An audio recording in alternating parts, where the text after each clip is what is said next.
Barkanka da zuwa wannan channel ɗin tamu mai suna Smooth Media TV.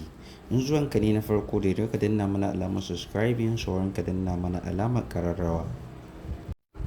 Asiri ya tonu. Domin jin gaskiya akan wannan bidiyo namu ka biyo mu har ƙarshe.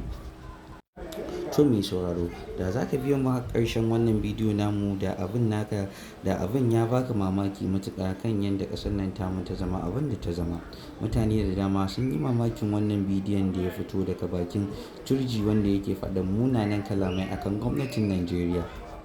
Kwanakin fayadi da suka wuce an samu ɗan jaridan Aminiya TV inda ya je gana da shugaban 'yan ta'adda wato turji, inda suka tattauna akan batutuwan akan abin da yake faruwa akan laifukan da suke aikata akan waɗanda ba su gani ba, har zuwa kan harajin da suka sawa 'yan ƙauyuka da dama.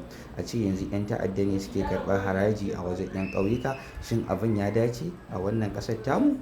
To mutane dai suna nan suna ta maganganu akan wannan bidiyo da ya fito na kwanaki, to amma dai har yanzu dai an rasa me yake faruwa da ba duk wani mataki akan hakan ba.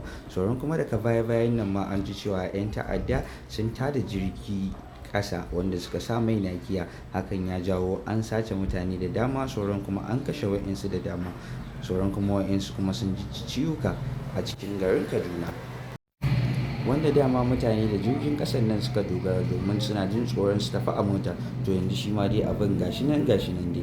Ka biyo mu a wannan channel ɗin tamu domin saurari ci gaban inda rahoton namu ya kama. Mun gode, ku danna mana alamar subscribe, sauran kuma ku danna mana alamar sharing domin 'yan uwa su amfana. Muna godiya. Smooth Media TV, tashar al'umma.